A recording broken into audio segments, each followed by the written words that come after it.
سلام كما يتوعلو كما يتغنيو فتوات تقتاتلتي مدب مأدزته كل شاب ساعات زي نواخو من بلاد تحسته خوينو أبز سومن كاب تفتسمو عبيتي في الصامتات أهقراوي علم لخاوي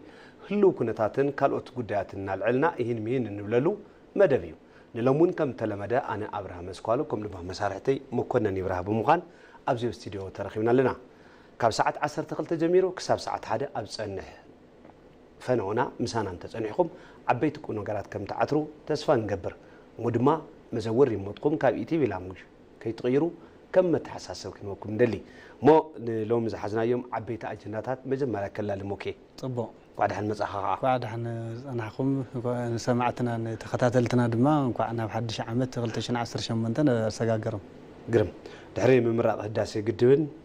كم دما حدش عمتن فلا مزخونه مدب ما أدزته إن أنا أروز لنا موت سلامتا يقبأيو وبصحنا لنا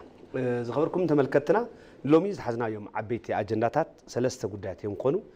أبكلته ونقط مريخ اليوم زمانة مرت خلتها عشان 10 شمونتنا أمة برد مجمارين من دلوقت نتاي مسؤول زبل نجر كم حدا عبيز عباك نرينا مسوتها أساسيرو وتقيت فتنا 10 خلتها كفلن زلوا وترجو من زبل كم حدا زعباك نرينا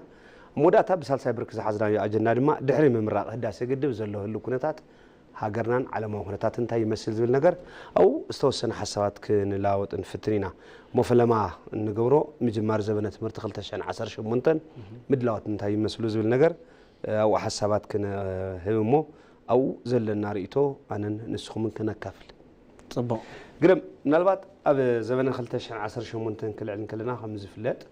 كرامات صنعنا أب كرامات دما أبيات التمرتز عز أولو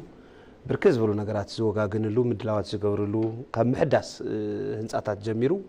بركز بلو نجار صراحة يسرحلو مستريت تمرتات أسير دما مسفلاي دما ميستر تمرتين ولدو زبل زحزو عبي تيما مسارت غيرو بركز ول صراحتنا وجنص انحلو زمانه تمرت 2010 شمون دنما كابز حلف عمت بزح نجر تماهيرو بزح شمنغدو زناي تمرت خنتات او كله كابتات ايثيوبيا مبصح بشفان قنقليو بصريت قنقليو زحشه نجر حسكان مقراب زغبرو مدلاوات نيروم يوم هم تفلطو موكي نز زحجزو خمت عنتو كغلص فوتنكو كاب محداس ابيات تمرت جميرو نممرانون كرمتاو زخونه سلطنا بمهاب اب 2010 شمونتن كل زغل مدلاوتاي كمسل لو زبل استودبه سرحتنا تسرح زمصلو اب كرامات دما منالبات تمهارو يعرف منبر بركز بلو نز سيكتور زمرح اكلات جن اب هنصت عقمن اب كالو سرحتن زخرملو غزي إلكا موساد زكالو لخونتات لي برغص تمهارو ون ناي تيتوريال كلاس نلو أو كرام تاوز بوهابنا يتمرت خونتات ون زكاتاتو تمهارو أيطفون بستفالي من قدو زوم سناي تكبار زلهم تمهارو ونبستفالي كابتات ناخدو حجز زهولو ناي كرام تمرتي زهولو خونتات نا تكبر زمصلو خونتات كم زلو رديو زمانه 2010 شمونتن كل علم كلنا من الوقت إثيوبيا كم هاجر أبصريت تمرتي زحشة زلان مزجاب زحشة لو تن مزجاب بزحنت زاتو صراحة مسرت نزز حجزو نزز سالتو عبيتي صراحة الناس تسرح مسيوم الكامل جماري كاليو نودمان يخلت عشان 10 شمونتن أما تمرتي لومي تجمير له الكامو ساد زكالو لغنتات له أبركز ولا كابتات هاجرنا كام مسكرة محموش جميرو مبزحتهم أبيات تمرت ولكن من قستن بعلي زنا يخلتش عن 10 شمونتن تمرتي زي جمر لغنتات يزول الكامو سادي كاليمو أو زلكم ملكتها مسؤول أساسيرو ميسر تمرتون بستفر عليه من قدي زوجهم حبريتات لو وانا وزخونا حبريتات لو مز صريت تمرت أساسيرو فلاكس الروح زقبهم ناتوجن زمت صراحة تايم زول نجارات أو إن العلامة جمر حساب كن هم قتيلو أو وتسيت فتنا 10 تخلتك في لي مسألة جرنا حسابات كلها هو تخكليو كمتي مأتون تجلس أمالتيو لبزبن مالت كلتشن 10 شوعتنا أو كلتشن 10 شومنتنا من مسجع جرب زنور خرمتي تاي مسل نيرو ناي مهران ناي تمهارو قدم دلون تاي مسل نيرو بزبل سفح زولو سلطناتات زتو حول كنتاتنا نعزب بفلاي دما ناي لبزبن ብርክስ ዝበሉ መምሃራን ናይ ካልኣይ ብርኪ ናይ ላዕለዋይ ትካላት ትምህርቲ ከምኡውን ናይ ታሕተዋይትን ናይ መዋእለ ህፃናትን ብሓፈሻ ዳርጋ ኣይዓረፉ ምባል ይከኣል ማለት እዩ ተምሃሮ ከም ተቀድም ተገለጸ ብዝተፈላለየ ስልጠና ናይ ባዕሎም እናወሰዱ ዝኸረሙ እንትኾኑ እውን እቶም ንዕኦም ክሃንፁ ዝግብኦም መምሃራን ድማ ሰፊሕ ዝበሉ ስልጠናታት እናወሰዱ ዝኸረሙሉ እዩ ምርዳእ ዝከኣል ማለት እዩ ንኣብነት ካብ ሓምለ 28 ክሳብ 22 ነሓሰ 2017 ዝነበረ ግዜ ናብ 64900 መምሃራን ብዝተፈላለዩ ትካላት ላዕለዎት ትካላት ይኹን ከም ቅድም ዝገለጽናዮ ኣብ ናይ ካልኣይ ብርክን ታሕተዋይ ትምህርትን ዘለው ስልጠናታት ዝተዋሃበሉ እዩ ምርዳእ ዝከኣል ማለት እዩ ከምኡውን ተምሃሮ ብዓቕሚ ክዓትሮም እንታ ዝዓለመ ድማ 184,000 መጅላት እውን ዝተዳልዩ ቅድመ ምድለዋት ከምቲ እናገለጽናዮ ፀናሕና ዕላው ዝኾነሉ እዩ ስለዚ እንታይ ይገብሩ ነይሮም ንዝብል እዚ ከም ኣብነት ምርዳእ ይከኣል ማለት እዩ ክንደይ ዝኣክል ትኩረት ተዋሂብዎ እናተሰርሐ ከምዚ ከረመ ትምህርቲ ካብ ሰነ መወዳእታ ጀሚሩ እስካዕ መስከረም 4 ኣብ ዝነበረ ዕረፍቲ ተዋሂዱ ዳ ይተኣወጅ እምበር ብዘጠናኽር ትምህርቲ ግን እናተዋሃበ ከም ዝፀንሐ እዩ ምርዳእ ዝከኣል ማለት እዩ ምክንያቱም መስከረም 5 2018 እቲ ስሩዕ ትምህርቲ ብዕሊ መንግስታዊ ማሕበር ብዝዘርግሖ መሰረት ትምህርቲ ከም ዝተጀመረ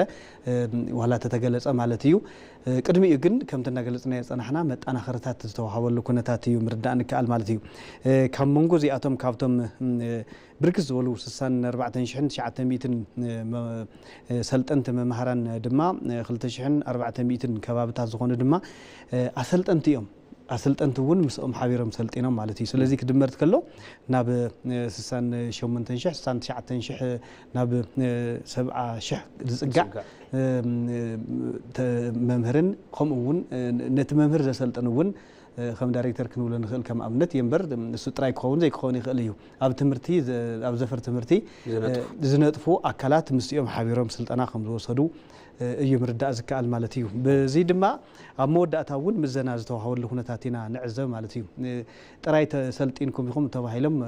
ኣይተሰደዱን ስለዚ ዝተዋሃብዎ ስልጠና ክንደይ ዝኣክል ዓቲሮም ክንደይ ዝኣክል ዕምቆት ወሲዶም ንዝብል እውን ምዘና ናይ መወዳእታ ዝተዋሃቡ ክኸውን ከሎ ዳርጋ ናብ 700 ዝኣክል ውፅኢት ከም ዘምፁን ሰርቲፊኬት ናይ ሰልጢኖም ብቑዕ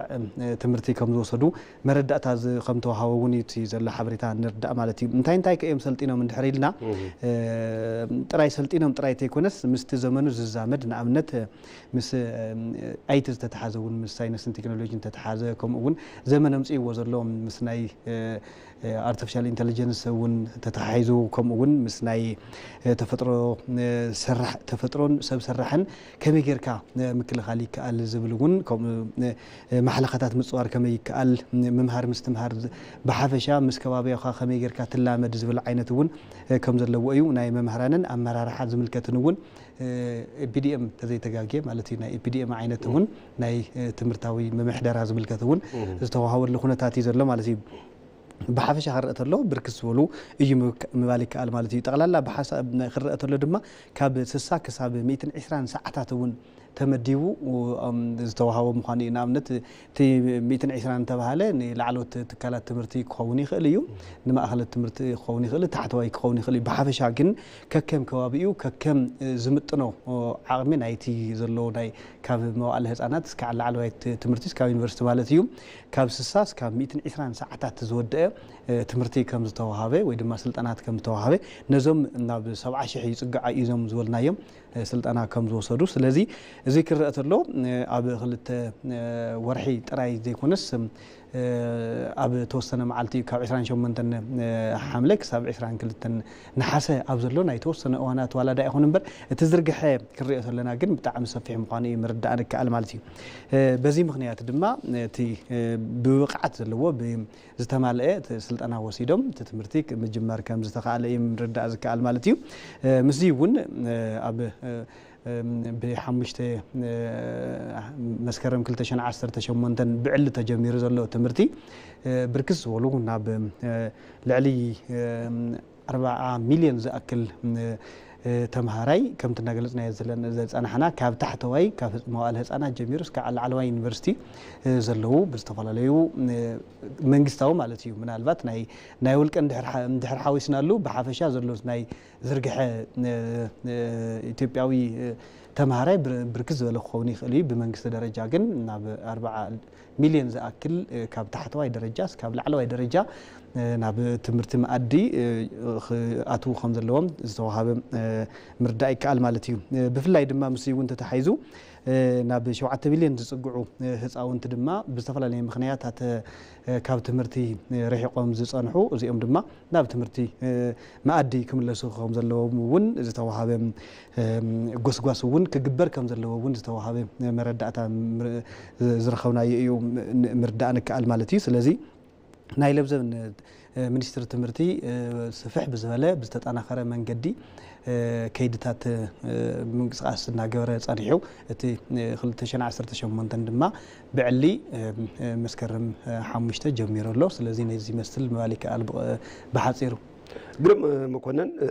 ዓበይቲ ሓሳባት ይቃልልካ ቶም ተልዕሎም ጸናሕካ ነገራት ድማ ዜርዜሩ ከይዱ ነቲ ጽሬት ትምህርቲ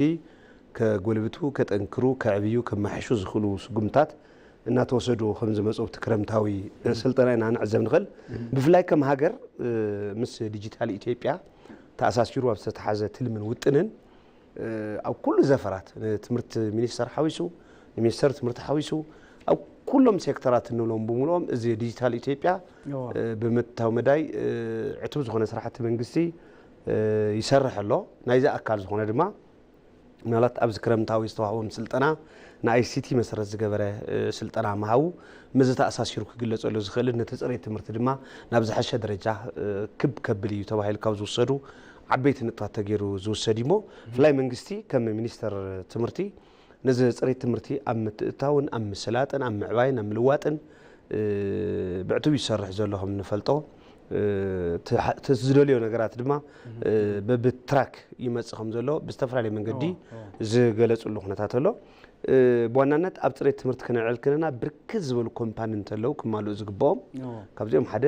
መምሃራን ብስልጠና ዓቕሞም ሓፍ ምባል እዩ ብቑዕ ዝኾነ መምህርተሊ ብቑዕ ዝኾነ ተምሃራይ ብቑዕ ዝኾነ ዜጋ የፍሪ ዝብል መሰረታዊ ሓሳብ ክውሰድ ብመጣን መምሃራን ቅድሚ ኩሉን ልዕሊ ኩሉን ከምቲ ዓንዶም ወኪል ዝገለጽካዮ ዓቕሞም ምንታይ ብርከሎ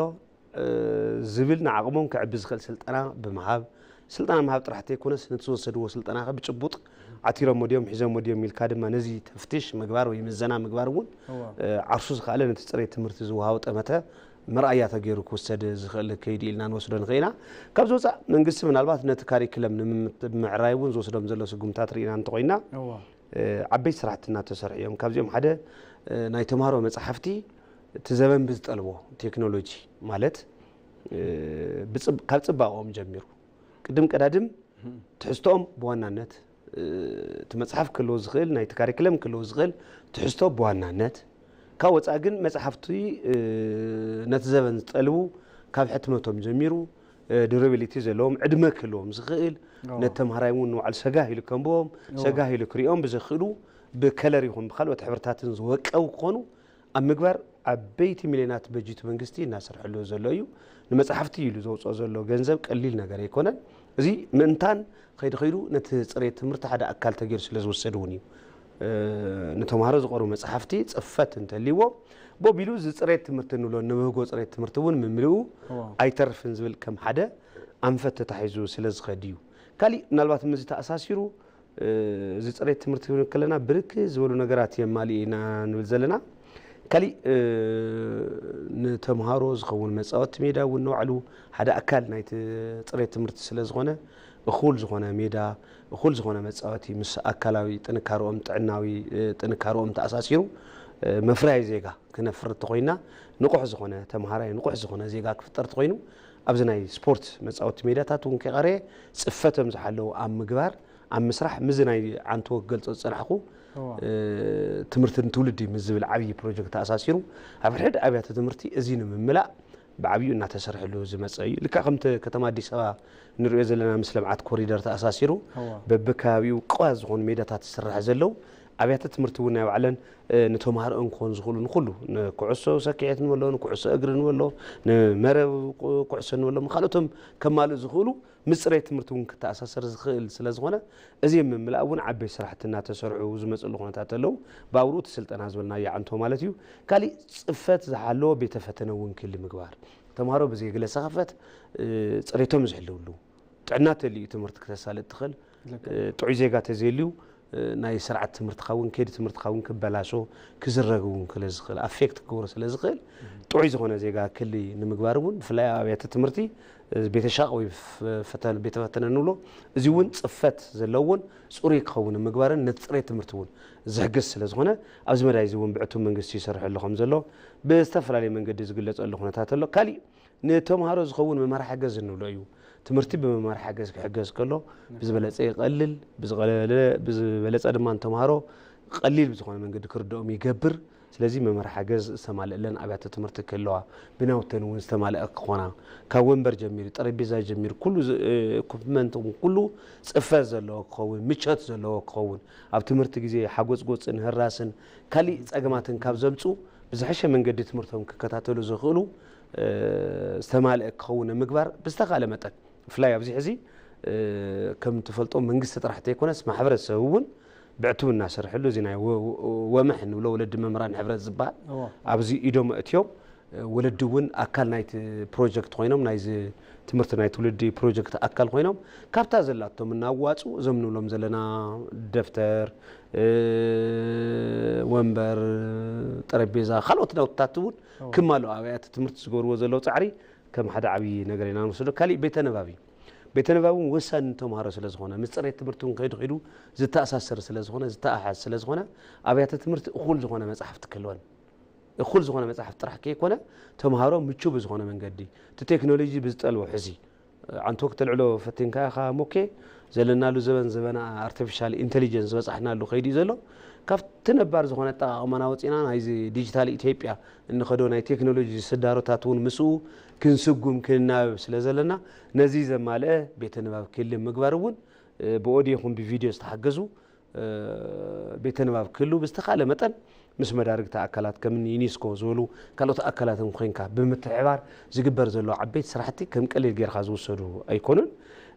ካሊእ ንጥፈታት ክለባት እዩ ተምሃሮ ካብ ስሩዕ ትምህርቶም ወፃእ ኣብዞም ክለባት ዝገብርዎ ምንቅስቃሳት እውን ንቑሕ ዜጋ ክህሊ ዝተፈላለየ ሓፈሻዊ ፍልጠት ክህልዎ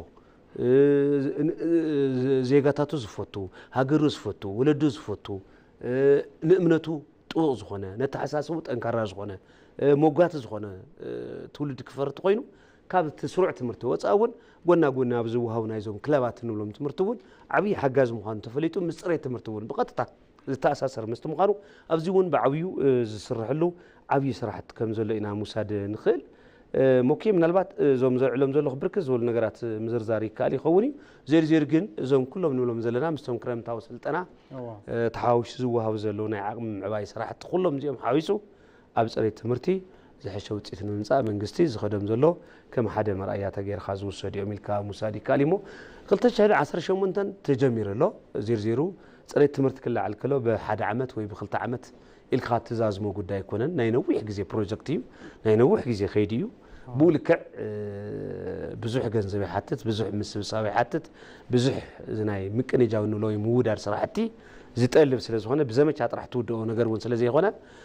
ካብ ዓመት ናብ ዓመት መንግስቲ ኣብ ፍሉይ ትኩረት እናሃበ ትምህርቲ ዝሰርሖም ዘለዉ ስራሕቲ ተስፋ ዝህቡ ነገራት እናሃቡ እዮም ኢልካ ምውሳድ ዝከኣለሉ ኩነታት ኣለሞ ምናልባት ትልዕሎ ሓሳብ ተዘይልዩ ናብቲ ናይ ውፅኢት ፈተና 12 ክፍሊ ክንሰግር ቅድሚ ምስጋርና ግን ሓሳብ ተሊካ ዕድል ክበካ ወምስቲ ተታሒዙ ንዝሓለፉ 4 ዓመታት ምስቲ እናገለፅካዮ እውን ዝፀናሕካ ንዝሓለፉ 4 ዓመታት ናይ ዝተፈላለዩ ምዘናታት ክካየድ ከም ዝፀንሐ እውን ኣብ ዝሓለፉ እዋናት ሚኒስትር ትምህርቲ ብፍላይ ድማ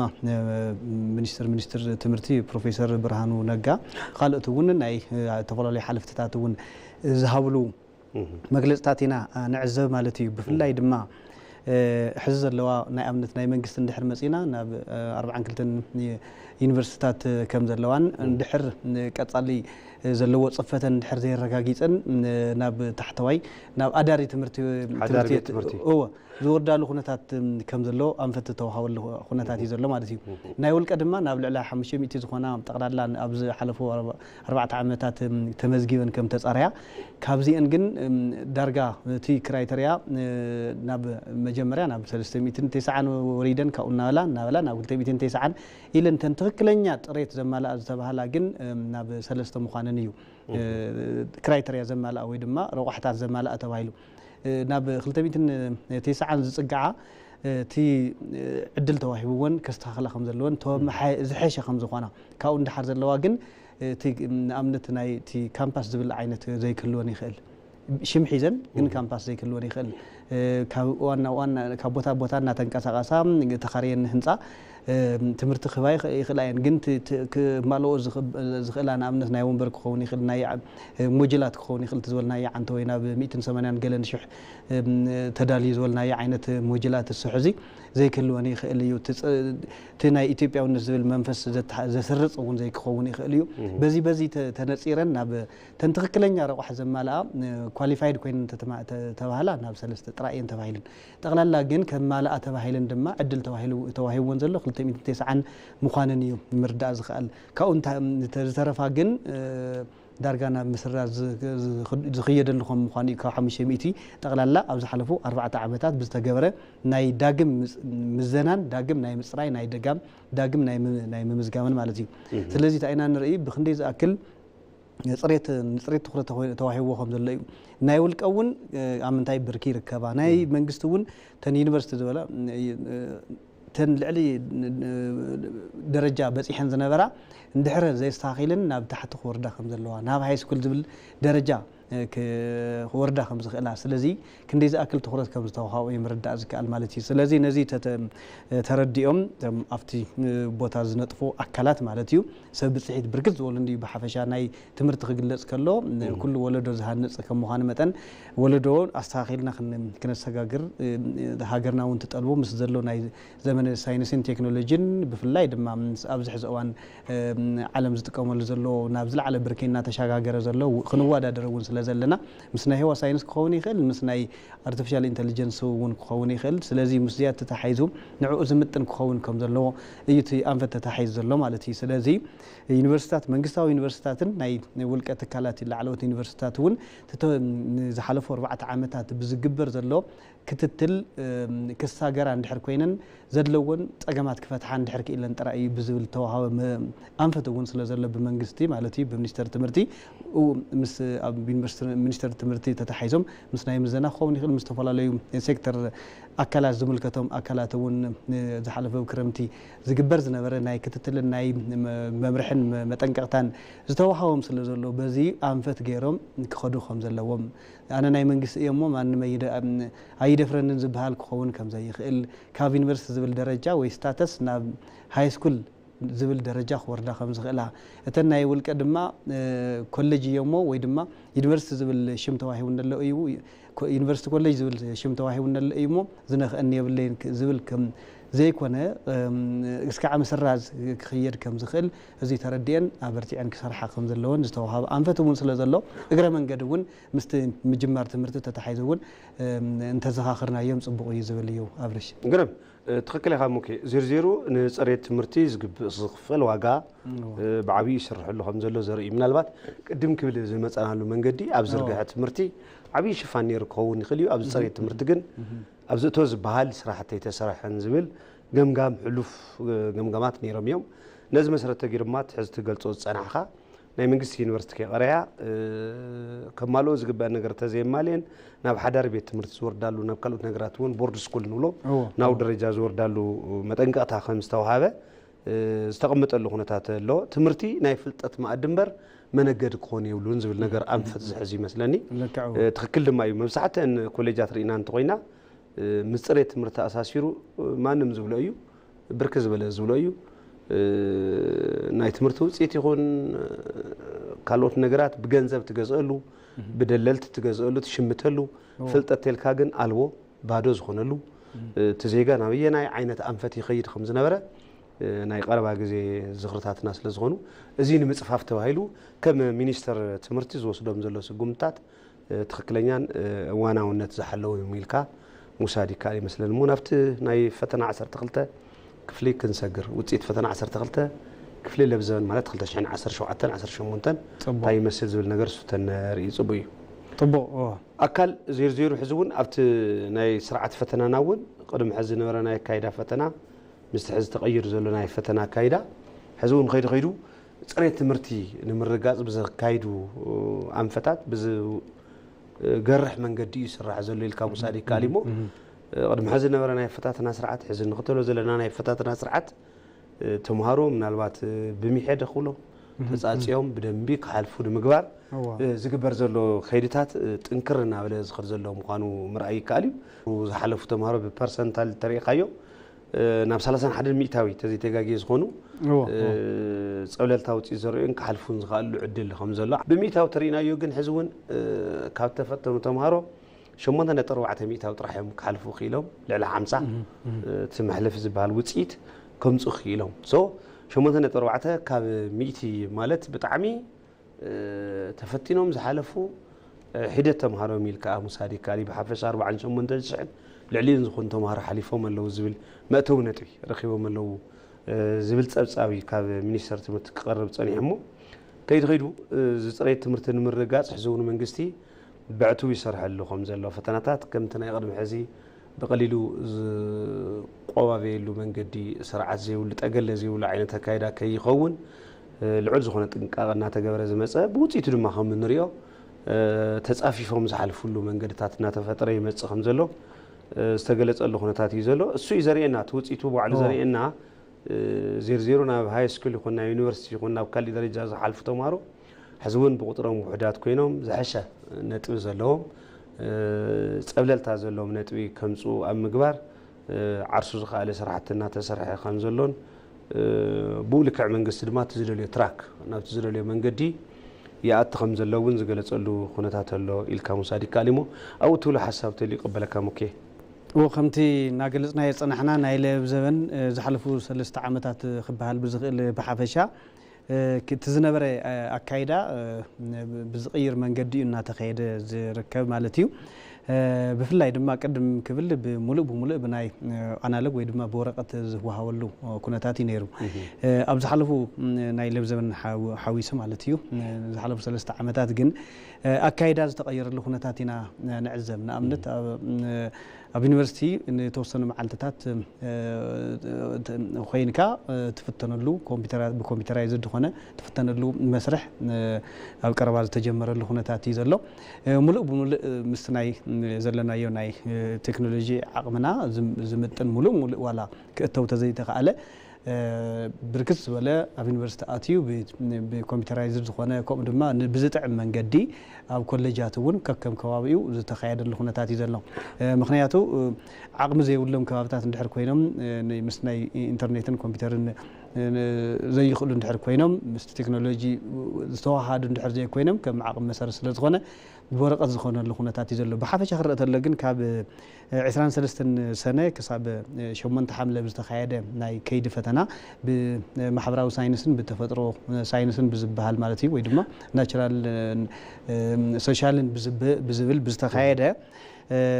ናብ 581,000 ልዕሊን እዮም ተፈቲኖም ከምቲ ሚኒስትር ትምህርቲ ከም ዝዘርግሖ ማለት እዩ ሓበሬታ ካብዚኦም ግን 48,929 ጥራይ እዮም ሓሊፎም እዚ ብሓፈሻ ክርአ ተሎ ብጣዕሚ ትሑት እዩ ከምቲ ዝገለጽካዮ 8.4 ሚእታዊ ማለት ከም ሃገር ክርአ ተሎ ወይ ከምቲ ዝተባሃለ ብጅምላ ይሕለፍ ስለ ዝነበረ እቲ ናይ ተበጻሕነት ትርጉም ዝገበረ ዳ እምበር ጽሬት ትርጉም ዝገበረ ስለ ዘይነበረ ብጣዕሚ ኣብ ታሕቲ ደረጃ ኣይምባል ይከኣል ማለት እዩ እንተወሓደ ናብ 100,000 ኳስ ክበጽሕ ነይርዎ ብቐሊሉ ማለት እዩ እንተወሓደ ኮይኑ ግን ሕዚ ናብ 48,929 ማለት ብምስቲ ጠቕላላ ናብ 12 ዝተጓዓዘ ተምሃራይ ክርአ ተሎ ግን ብጣዕሚ ውሕድ እዩ ምባል ይከኣል ማለት እዩ እቲ ዘሎ ምዕባለ ክርአ ተሎ ግን ከምቲ ቅድም ኢሉ እውን ዝገለጽካዮ ዓመት ዝነበረ 29.7 ሚእታዊ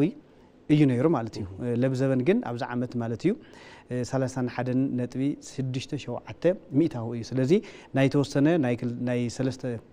ዝጽጋዕ ሚእታዊ ጸብለልታ ኣፈላላይ ኣምጽእ ኣሎ ማለት እዩ ስለዚ ትዕብየት ምስቲ መጀመርያ ዝነበረ ናይ ቅድሚ 3 ዓመት ዝነበረ ብጣዕሚ ዘደንግጽ እዩ ነይሩ ማለት እዩ ናብ ታሕተ ሚእታዊ ነይሩ ስለዚ ተወሰነ ሚእታዊ ምርኣይ ይከኣል ከም ሃገር ጠቅላላ ክረአ ተሎ ግን ብጣዕሚ ሕዝውን ውሕድ እዩ ምባል ይከኣል ማለት እዩ ብተፈጥሮ ሳይንስ ከፋፊልና ክንሪኦም ተለና ድማ 11 ሚእታዊ ከባቢ እዮም ዝሐሸ ኣምጽኦም ተባሂሎም ማለት እዩ ማለት 600 ካብ 600 ናብ 591 ነጥብ ብምምጻእ ማለት እዩ እዚኦም ዝሐሸ ተባሂሎም ተቐሚጦም ዘለው ብማሕበራዊ ሳይንስ ክረአ ተሎ እንድሕሪናዮ ድማ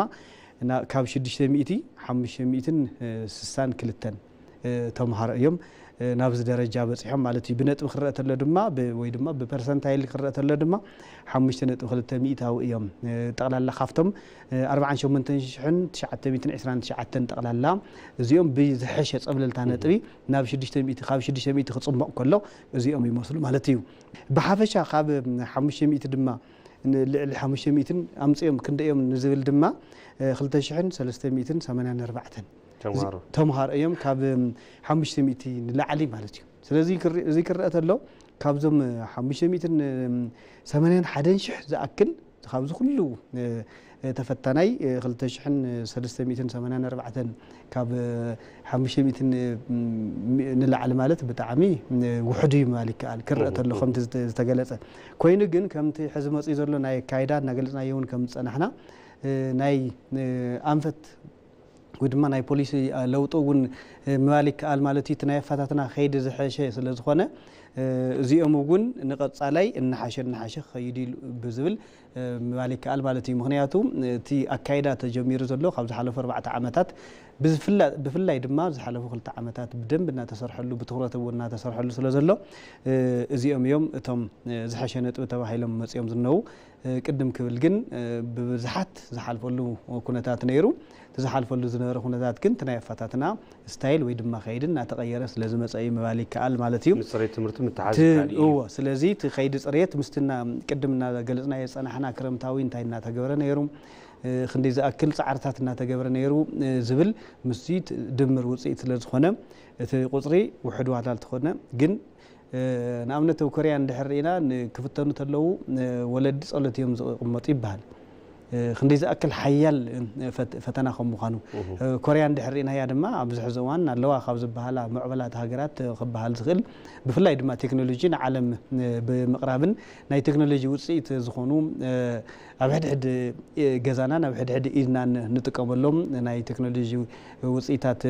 ንሪኤሉ ኩነታት ስለ ዘሎ ኣጻፊፍካ ካብ ስቑኢሉ ዝኸይድ መወዳእታ ትርጉም ዘይብሉ ተወሰነ ግን ጽፈት ዘለዎ ሒዝካ ናብ ዝሐሸ ደረጃ ምሽጋር ዝብል መርህ እውን ተኸተልና ይመስልን እሞ ብሓፈሻ እዚኦም ዞም 48,000 ቅድሚ ዓመን እውን ዝሓለፉን እናተደመሩ ክመጽ ተለው ግን ከም ሃገር ውጽኢቶም እንድሕር ተጸሚቑ ዝሐሸ ርእሲ ዝሐሸ ኣተሓሳስባ ዝሐሸ ናይ ሳይንስን ቴክኖሎጂን ተመራመርቲ ዝኾኑሉ ዕድል ስለ ዝፍጠር እቶም ቀጺሎም ዝመጹ እውን ምስዚኦም ንቅድሚኦም ዝነበሩ ከም ዓይነት ሓያል ፈተና ሓሊፎም ናብ ዩኒቨርሲቲ ዝኣተው ከም ምዃኖም እናርእዩ ስለ ዝመጹ እቲ ከይዲ ትምህርትን እውን እናጽንዑ እናጠንከሩን ምስ ሳይንስ ቴክኖሎጂ ምስ ዓለም እውን እናተዋሃዱ ዝመጽሉ ኩነታት ስለ ዝፈጠር ነቲ ቀጻል ትሕሰብ ሃገር ዝኸሻግሩ ዝኽእሉ እዮም ምባል ይከኣል ኣብርሽ ግርም ሞ ምናልባቶም ክልተ መሰረታዊ ዛዕባታት ኣብ ትምህርቲ ጠሚቶም ዘቕረብናዮም ዛዕባታት በዚ ክንዛዝሞም እሞ ናብቲ ቀጻሊ ርእሲ ክንሰገር ቅድሚ ላብኡ ምስጋርና ግን ኩልና ከም ዜጋ ልዕሊ 7 ሚልዮን ዝኾኑ ህፃውንቲ ዕድመኦም ንትምህርቲ ዝበጽሑ ህፃውንቲ ናብ ማእዲ ትምህርቲ ዘይመጽሉ ኩነታት ከም ዘሎ ሚኒስተር ትምህርቲ ዘፍለጠሉ ኩነታት ኣሎ እሞ ከም ዜጋ ኩላህና ናብ ማእዲ ትምህርቲ ክመጹ ከም ጎስጓስ ከም ስራሕ ከም ዋኒን ጌርና ክንወስዶ ይግበአና ዝብል ነገር ከም ሓደ ናይዚ ዕለት እዚ መልእኽቲ ጌርና ክንባጽሕ ንደሊ ሞ ከም ካልኣይ ሒዝና ዘለና ርእሲ ጉዳይ ህዳሴ ይኸውን ህዳሴ ግድብ ባቕመን 4 ከም ትፈልጦ ምዉቕ ብዝኾነ መንገዲ ውዑይ ብዝኾነ መንገዲ ዓለም ብምሉኡ ምእታብ ዝበሃለሉ ብርኪ ትኹረት ጠመተና ዝገበረሉ ደረጃ ብዕሊ ተመሪቆ ኣሎ ድሕሪ ምምራቁ ድማ ብርክት ዝበሉ ዓበይቲ ስራሕቲ ብርክት ዝበሉ መድረኻት እናተፈጥሩ መፅኦም ኣለዉ ናይ ድጋፍ ሰልፍታት ዝተፈላለዩ ሚድያታት ዓለም እውን ነዚ መሰረት ገይረን ፅብፅባሉ ሓሳባት ዘቕርባሉ ኢትዮጵያውያን ካብ ኢትዮጵያን ሓሊፉ ኣፍሪካውያን ይከኣል ዝብል መንፈስ ዝዓተርሉ ንመላእ ዓለም እውን ከም ተምሳል ከም ሓደ ሲምቦል ተገይሩ ክውሰድ ዝኽእል ዝወለዶ እዚ ናይ ባዕሉ ዝኾነ ታሪክ ዝፀሓፈሉ ስራሕ ከም ተሰርሐ ዝተገለጸሉ መንገድታት ኣሎ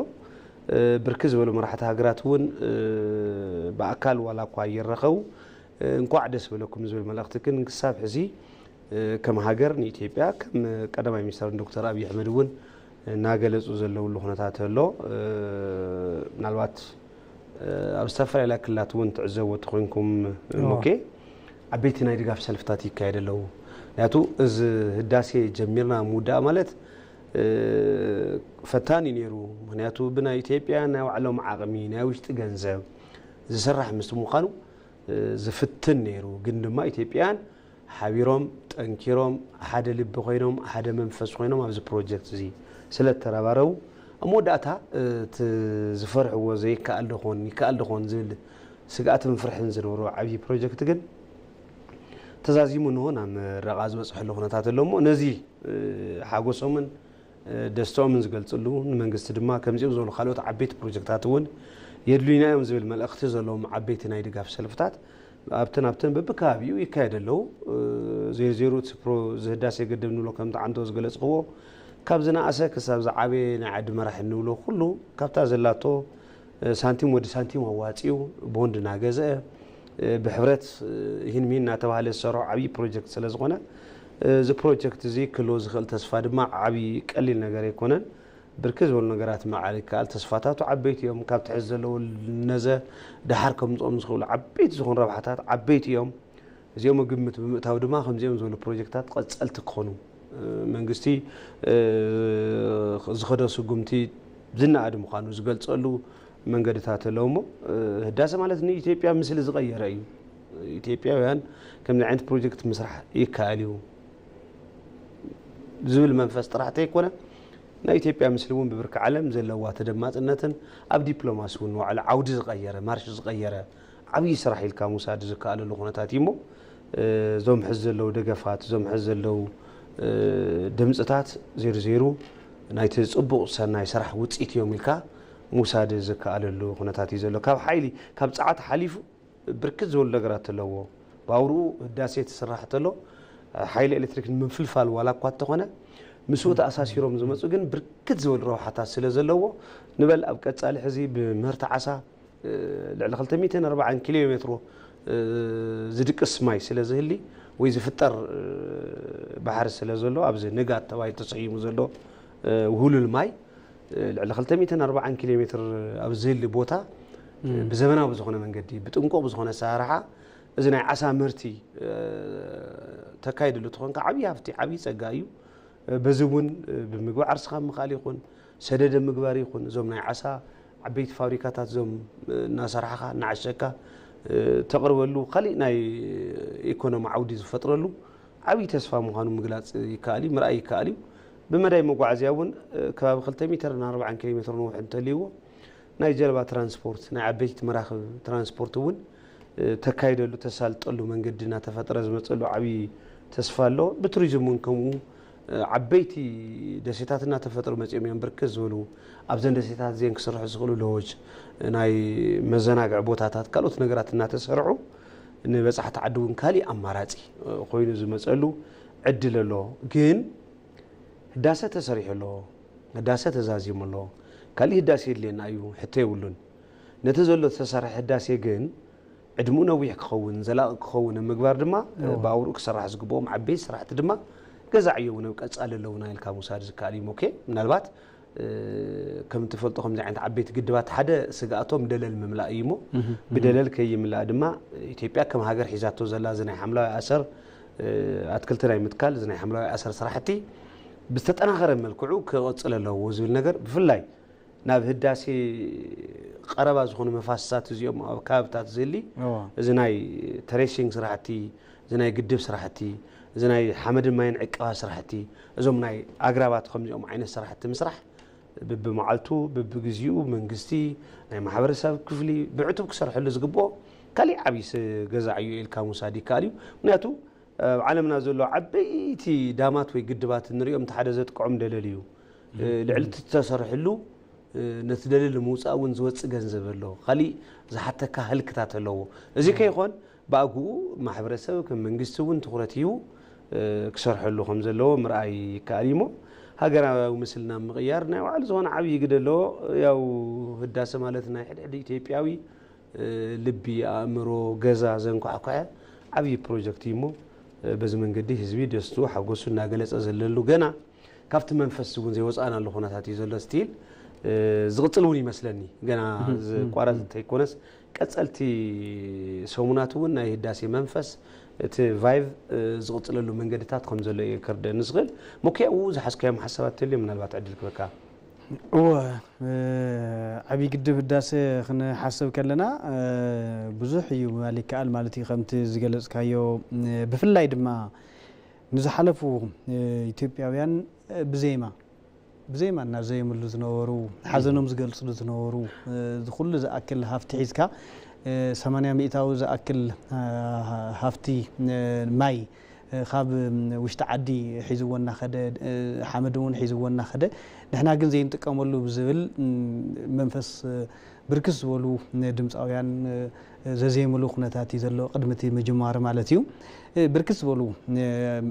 መራሕቲ ናይ ኢትዮጵያ እውን በብዘመኑ ሓቂኖም ዝነበሩሉ ኩነታት እዩ ማለት እዩ ንምግዳም ከም መፈራርሒ እውን ዝጥቀምሉ ዝነበሩ ኩነታት ከም ዘሎ ብተፈላለዩ ታሪክ ይነግረና ንኣብነት ግብፂ እንድሕር ኣብ ልዕለና ገለ ክትብል እንድሕር ኢላ ክንግድብ ኢና ዝብሉ ኢሎም እውን ከም መፈራርሒ ዝጥቀምሉ ከም ዝነበሩ ዝተፈላለዩ ሰነዳት ንረኽበሉ እዩ ማለት እዩ እዚ ግን ብድሕሪ ነዊሕ ዘመን ካብ ምፍጣር ደቂ ሰባት ጀሚሩ ማለት እዩ ምክንያቱ ኢትዮጵያ ናይ ደቂ ሰባት መበቀል ከም ምዃና ብዝተፈላለዩ ሓበሬታታት መረዳእታታት ኣለዉ እዮም ከምኒ ኣርዲ ከምኒ ሰላም ዝበሉ ካልኦትን ምግላፅ ይከኣል ማለት እዩ ስለዚ መበቀል ዝኾና ህዝብታት እቲ መበቀል ዝኾነ ናይ 6650 ኪሎ ሜትሮ ካብ ኮንጎ ተላዒሉ ናብ ሜዲትራንያን ዝሻገር ሩባ ተይተጠቐምናሉ ተዋና ድማ 80 ሚእታዊ ንሕና ኣፈልፈልቲ ወይ ድማ መንጨውቲ ናይቲ ሓይሊ ማይ ኮይና ዘይንጥቀመሉ ኩነታት ዝነበርና ኮይኑ ግን ግዜኡ በፂሑ 24 መጋቢት 2003 ዕላዊ ኮይኑ ግድቡ ተጀመረሉ እዩ ማለት እዩ ይጀመር ዳ እምበር ብጣዕሚ ከበድቲ ባሕልኻታት እውን ዘጋጠምዎ እዮም ስኢልካ ናብ ምረቃ ዝበፅሐሉ ኩነታት ኣይኮነን እንተሒዘን ንገልፆ ዘለና ሓጎስ ክንደይ ዝኣክል መከራ ከም ረኣይናሉ ሓደ ግዜ ናብ ዋሽንግተን ይውሰድ ሓደ ግዜ ናብ ኣፍሪካ ሕብረት ይውሰድ እናተንከባለለ ዝነበረ በዓት ዲፕሎማስያዊ ፀገማትን ፖለቲካዊ ፅዕንቶታትን ከምኡ እውን ናይ ቁጠባዊ ማሕለኻታትን ልቕሓ እውን ከይንረኽበሉ ሓገዝ ከይንረኽበሉ ፅዕንቶታት ዝሓለፈ እዩ ምባል ይከኣል ማለት እዩ ኮይኑ ግን ኢትዮጵያውያን ንሓደ ነገር እንድሕር ጀሚርና ጫፍ ተየብፃሕና ከምዘይ ንምለስ መርኣያ እዩ ማለት እዩ ሓደ ቦ እንታይ ኢሎም ናይ መንፈሳዊ ቦ ማለት እዩ ብዘይካ ኣብ መቃብር ዘሎ ብዘይካ ኣብ ማህፀን ዘሎ ኩሉ ዘሳትፍ እዩ እገለ ተይበለ ኢሎም ዝገለፅሉ ኩነታት እዩ ኣብዚ ናይ ተሳትፎ ናይ ምውፃእ ናይ ቦንድ ናይ ገለመታት ኣብዚ እዋፅኦሉ ግዜ ዝነበሩ ኣኼባታት ኣብ ዝካየድሉ ዝነበሩ ግዜ ከምዚ ኢሎም ዝገለፅሉ እዮም ማለት እዩ ካብቶም ብርክት ዝበሉ ንዓይኒ ዝሰሓበትኒ ኣባህላ እዚኣ እያ ብርክት ዝበሉ ተባሂሎም እንዲኦም ኣብ ዝሓለፉ 14-15 ዓመታት ኣብ ዝነበረ ጉዕዞ ናይዞም ኣቦ ግን ብጣዕሚ ዝገርም እዩ ምክንያቱ ልዕሊ መቃብርን ካብ ማህፀን ወፃኢ ዘሎን ኩሉ ዘሳተፈ እዩ ምክንያቱ ንእገለ ዘይብል ስለ ዝኾነ ንኩሉ ወለዶ ንዝዘውዚ ወለዶ ጥራይ ደኣ ይኹን እምበር ጠቕላላ ዝመፅእ ወለዶ እውን እዩ ንኣብነት ናይ ዓድዋ ተባሂሉ ኣብ ዓድዋ ዝነበረ ጅግንነት ኣብቲ ሻው እዋን ዝነበሩ መስዋእቲ ኮይኖም ንሕና ብመንፈስ ትማሊ ከም ዝኾነ ኢና ንሓስቦ ማለት እዩ እሱ ጥራይ ዘይኮነ ኣብ ጥቁር አንበሳ እውን ብህዝብ ተሳትፎ የተሰሪሑ ድሕሪ ናይ ካልኣይ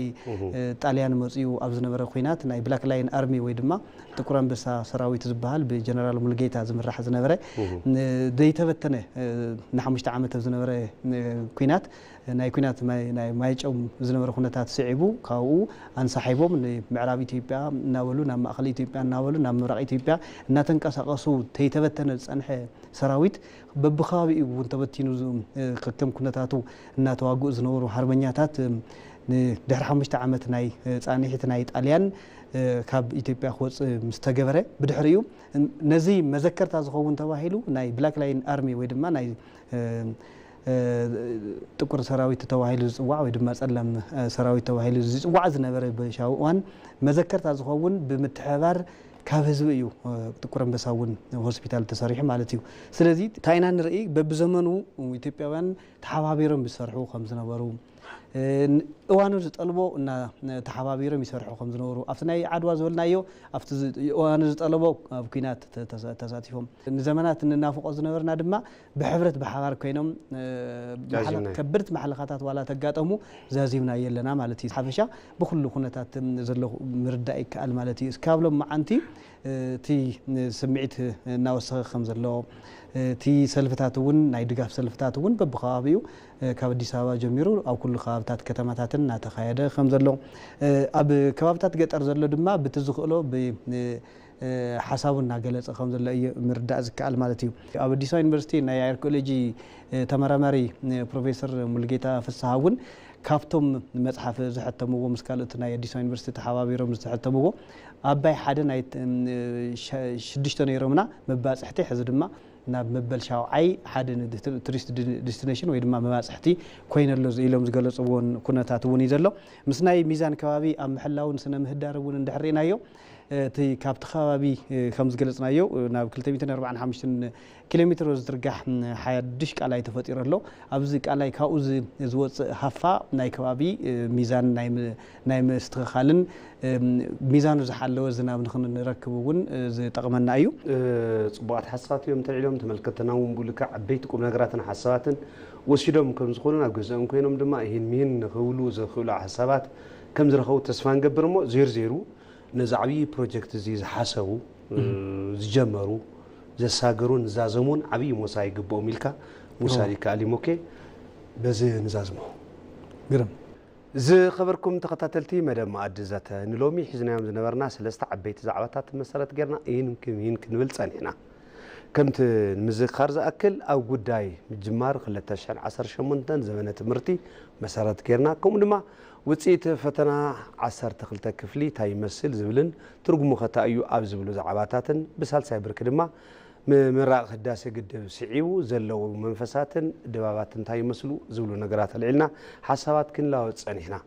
ምናልባት ዓበይቲ ቁም ነገራት ወሲድኩም ከም ትኹን ተስፋ ንገብርሞ ኣብ መጻኢ ሰሙን ብኻሊእ ዛዕባ ክንራኸብ ኢና እንተን ሎሚ ምሳኹም ጸንሓና ኣነ ብርሃ መስኳልን ከምኡ ድማ መሳርሕተይ መኮነን ይብርሃ ብምዃን በዚ ክንሰናበተኩም